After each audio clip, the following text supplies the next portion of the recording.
Costumo visualizar Jesus como sendo uma ponte. Sabendo que Deus é santo, não poderia compactuar com a impureza presente no pecado. Deus não se mistura com o pecado, mas ainda assim continua amando o ser humano. Deus é o autor de coisas perfeitas. Observe a construção da terra: o mar, as árvores, os frutos, as flores, os pássaros, insetos, os animais, o tempo, as estações, o céu, as estrelas, tudo criação dele. O ser humano também é um projeto perfeito de Deus, mas ao ser humano ele decidiu permitir que tivesse o poder de escolha, a liberdade para escolher entre o bem e o mal. E ele é tão justo que, mesmo podendo interferir na escolha que permitiu o mal entrar na natureza humana, não o fez. Deus permitiu à sua criação escolher entre viver a perfeição ou conhecer a imperfeição. Imagine o tamanho do desapontamento de Deus, vendo seu projeto perfeito receber a interferência do mal. Com a interferência do mal na natureza humana, surge também o pecado, ações humanas contra o próprio homem. Sabia que o primeiro homicídio da história humana foi motivado por um desequilíbrio emocional, aliado ao sentimento de inveja? Ao passo que o pecado foi ganhando espaço na vida do ser humano, sua relação com Deus foi esfriando e sendo deixada de segundo plano. Deus, embora ame o ser humano, permite e respeita as suas escolhas, mesmo que vá em desencontro com a sua vontade. Outro dia eu ouvi de uma pessoa que Deus é um cavalheiro.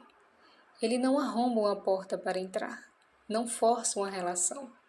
Uma relação forçada não é amor. Ele se aproxima ao passo que é convidado. Nós o encontramos buscando por ele.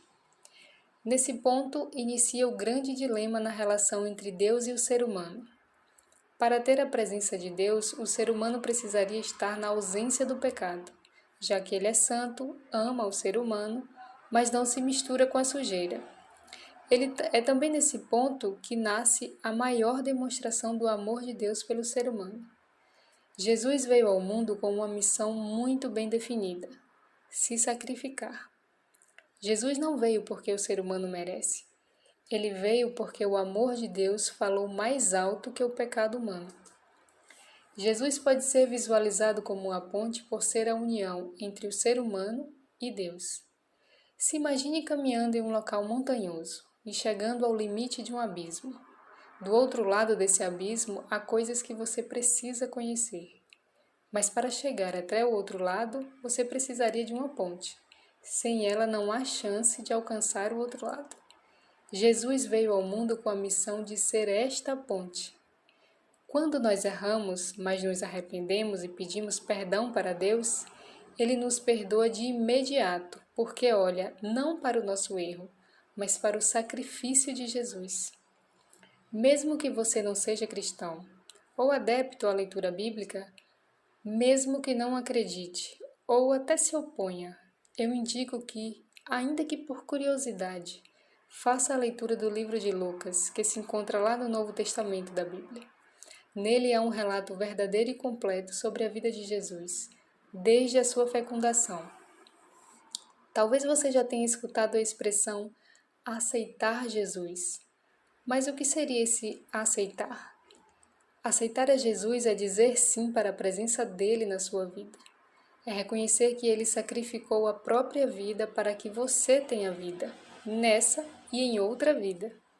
É permitir ser moldado por ele, e isso significa eliminar hábitos que talvez sejam normais para você, mas que não conversam com a presença de Cristo. É estar disposto a abrir mão de algumas coisas que ele irá lhe mostrar. É aprender coisas novas o tempo todo. Aceitar Jesus é dizer sim para um processo que vai te transformar. Talvez o processo provoque algumas dores, mas elas irão passar. O processo fará de você uma pessoa mais sábia, te fará livre. Se você topa passar pelo processo e se aproximar de Deus por meio de Jesus, fale isso para Ele, hoje mesmo. No local em que está, da forma como está. A transformação cabe a Ele, somente a Ele. Jesus falou que Ele é o caminho, disse que é a luz, que Ele é manso, que é humilde, e convidou os cansados e sobrecarregados a irem ao seu encontro. Se você se identifica com esses cansados e sobrecarregados, conta isso para Ele.